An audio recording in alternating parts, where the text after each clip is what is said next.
అనారోగ్యం, ఉద్యోగం, వ్యాపారం అప్పులతో బాధపడుతున్నారా? వెంటనే జేకేఆర్ గురువు గారికి కాల్ చేసి అపాయింట్మెంట్ తీసుకోండి.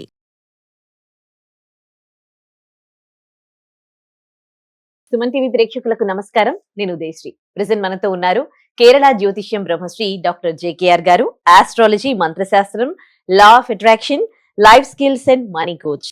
ఎటువంటి డేట్ ఆఫ్ బర్త్ లేని వారికి హస్త సాముద్రిక ద్వారా ప్రశ్న శాస్త్రం, మంత్రశాస్త్రం, పుట్టుమచ్చల శాస్త్రం ద్వారా చెప్పగలిగే బహుముఖ ప్రజ్ఞాశాలి. ఆయనతో మాట్లాడదాం. నమస్తే అండి, వెల్కమ్ టు అవర్ స్టూడియో. నమస్కారం.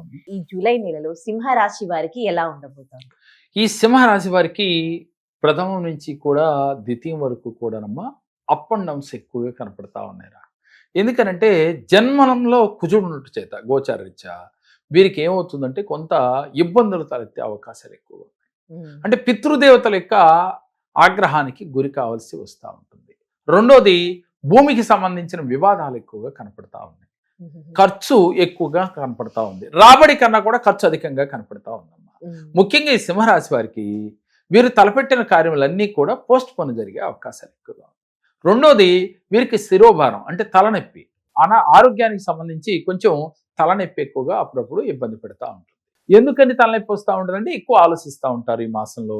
అంటే నాకెందుకు జరిగింది, నేను అనుకున్న పనులు అవ్వటం లేదేంటి అని సహజంగా ఆలోచిస్తూ ఉంటారు ఈ మాసంలో. అయితే ఏది ఏమైనా గ్రహాలు వీరికి అనుకూలంగా లేకపోవటం చేత వీరికి జరిగేది ఏమిటి అని అంటేరా, బంధుమిత్రులందరూ కూడా ఏదైనా ఒక ఫంక్షన్ లాగా ఉంటే దానికి వీళ్ళు కనుక వెళ్ళినప్పుడు తెలియకుండా అక్కడ అవమానాలు వీరికి ఎదురొస్తూ ఉంటాయి. అంటే వీరు మంచిగానే పాపం ఉంటారు, కానీ తెలియకుండా ఏదో ఒక మాట నింద మోయాల్సిన పరిస్థితి ఉంటుంది. దాంతో కొంత బాధపడాల్సిన సందర్భాలు గోచరిస్తూ ఉన్నాయి. ముఖ్యంగా ఈ సింహరాశి వారికి అంటే ధనాన్ని పోగొట్టుకునే పరిస్థితి కనపడుతుంది. అది వస్తు రూపేణ కానీ ధన రూపేణ కానీ. అందుకని నమ్మిన వారే ఎక్కువగా వీరిని మోసం చేసే, వెన్నుపోటు పొడిసే అవకాశాలు కూడా ఉన్నాయి. అందుకని నమ్మి ఎవరిని కూడా మీ బాధ్యతలు, బరువు బాధ్యతలు ఈ మాసంలో చెప్పకూడదు. అంటే డబ్బు కూడా ఇవ్వకూడదు. ఎలా ఇచ్చినట్లయితే కొంత లాస్ జరిగే అవకాశాలు ఎక్కువగా కనపడుతూ ఉన్నాయి.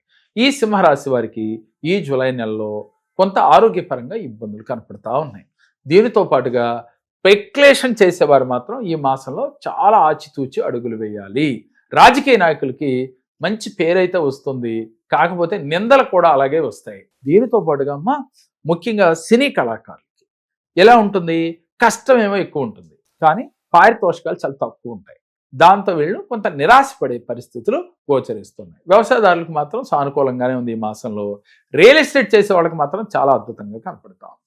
రియల్ ఎస్టేట్ రంగంలో ఉన్న వారికి కొంత ప్రయత్నాలు చేయాలి, కాకపోతే హార్డ్ వర్క్ చేయాలి. అంటే మనసు పెట్టి చేయాలి, బద్దకించకుండా చేయాలి. చేసినట్లయితే డెఫినెట్గా మీరు అనుకున్న విజయాన్ని సాధించగలుగుతారు. ముఖ్యంగా ఈ మాసంలో వీరికి పెద్ద మైనస్ ఏంటి అని అంటారమ్మా, బద్ధకం ఎక్కువగా ఇబ్బంది పెడతా ఉంటుంది.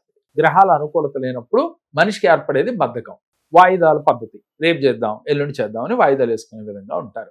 అందువల్ల మీరు మాత్రం వాయిదాల సిస్టాన్ని పక్కన పెట్టి మీరు బద్ధకాన్ని వదిలించుకోవాలి అంటే తెల్లవారుజామున నిద్రలేచి కాలకృత్యములు తీర్చుకున్న తర్వాత కొంత ఎక్సర్సైజ్ అయి సహజంగా చేయాలి. కొంతమంది చేస్తారు, కొంతమంది బద్ధకిస్తూ ఉంటారు. ఆ బద్ధకమే ఇంకెక్కువ అవుతూ ఉంటుందమ్మా. ప్రత్యేకించి ఈ మాసంలో మీకు చాలా చిన్న రెమెడీ ఏంటంటే మధ్యాహ్నం పూట నిద్రపోకుండా ఉండాలమ్మా. ఆ నిద్ర వల్ల మీకు అక్కర్లేని బద్ధకం ఎక్కువగా వస్తుంది. అసలే గ్రహాలు అనుకూలంగా లేవు. ఆ సమయంలో కొంత మనం ధైర్యంతో ఉండాలి, మనోచిత్తంతో ఉండాలి, అంటే దృఢ సంకల్పంతో ఉండాలి. ఏది ఏమైనా ఈ మాసంలో నేను అనుకున్న టార్గెట్ నేను రీచ్ అవుతాను, ఈ మాసంలో నాకు అనుకూలంగా ఫలితాలను తెచ్చుకుంటాను. ఆ తెచ్చుకుంటాను అనుకుంటే సరిపోదమ్మా, దానికోసం మానవ ప్రయత్నం చేయాలి. మానవ ప్రయత్నంతో పాటుగా దైవానుగ్రహం కోసం మీ దగ్గరలో ఎక్కడైనా వెంకటేశ్వర స్వామి దేవాలయాలు ఉంటే శనివారం 7 ప్రదక్షిణలు చేయాలి. లేదు అంటే ఒక అడుగు ప్రదక్షిణ ఒక్కటి చేసినా చాలు, వారానికి ఒకసారి చేయటం వల్ల ఈ మాసంలో మీరు గ్రహాల యొక్క అనుకూలత మీకు కలిగి కనీసం ఇబ్బందులు లేకుండా ఈ మాసం అంతా జరిగిపోతుంది. ఈ మాసంలో వీరు ఎక్కువగా ఇబ్బంది పడేది ఏంటంటే అధిక ఖర్చులు, అలాగే ఎక్కువ ఆలోచన, టెన్షన్స్, అక్కర్లేని ఇబ్బందులు, మంచికి పోయి చెడు తెచ్చుకోవటం, అలాగే వీరి సంతానంతో కూడా మాటలు పడే పరిస్థితులు కనపడతా ఉన్నాయి. అందువల్ల సంతానానికి కూడా డెవలప్మెంట్ ఉండదు. అలాగే కొన్ని చేదు వార్తలు వినే పరిస్థితి కూడా కనపడతా ఉంది. అంటే వీరికి గోత్రికులు కానీ ఎవరైనా కానీ కొంత దూరం అయ్యే పరిస్థితులు కూడా గోచరిస్తూ ఉన్నాయి. అందువల్ల మీరు దేనికి టెన్షన్ పడకుండా ధైర్యంగా ఈ రెమెడీ చేసి చూడండి. ఈ మాసంలో మీకు మరిన్ని మంచి ఫలితాలు వచ్చి తీరుతాయి. ఎప్పుడూ కూడా ధైర్యంగా ఉంటూ దైవశక్తితో కనెక్ట్ అయితేరా గ్రహాలు కూడా మనకి అనుకూలిస్తాయన్నమాట. అనుకూలించంటే పరిపూర్ణంగా అనుకూలించకపోయినా ఎంతో కొంత మనకి అనుకూల ఫలితాలు అయితే వస్తాయి. చేదు అనుభవాలు మనం ఫేస్ చేయాల్సిన పరిస్థితి ఉండదు. కాబట్టి ప్రతి ఒక్కరూ ఈ ఫలితాలు 100% నాకు నెగిటివ్గా ఉన్నాయని భయపడాల్సింది లేదు. జన్మ లగ్నాన్ని బట్టి జన్మ జాతకం చూపించుకున్నప్పుడు మీకు 100% కరెక్ట్ అని చెప్పవచ్చు. కానీ ఈ గోచారిత్య ఫలితాలను చూసి భయపడాల్సిన అవసరం లేదు. ఈ జన్మ జాతకాన్ని ఎవరికైనా కావాలి అనుకుంటే స్క్రీన్ పై స్క్రోల్ అవుతున్న నెంబర్లకు కాల్ చేస్తే మీకు అపాయింట్మెంట్ ఇస్తారు.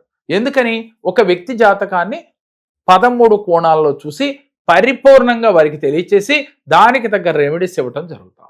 ఒక ఆస్ట్రాలజీ కాకుండా మంత్రశాస్త్రం, పుట్టుమచ్చల శాస్త్రం, లా of attraction, life skills, money coach. కాబట్టి మీకు ఎక్కడైతే బ్లాక్ అయి ఉన్నారో ఏ రెమెడీ అయితే మీకు బాగా సెట్ అవుతుందో మీ మనస్తత్వానికి ఆ సబ్జెక్ట్ ద్వారా మీకు రెమెడీస్ ఇచ్చి మీరు ఉన్నతంగా ఎదగటానికి మార్గాన్ని చూపించడం జరుగుతుందమ్మా. మరి మీకు ఇంట్రెస్ట్ ఉంటే స్క్రీన్ పైన స్క్రోల్ అవుతున్న నెంబర్కి కాల్ చేస్తే మరిన్ని వివరాలు మీకు తెలియజేస్తారు. ధన్యవాదాలు గురుగారు. నమస్కారం.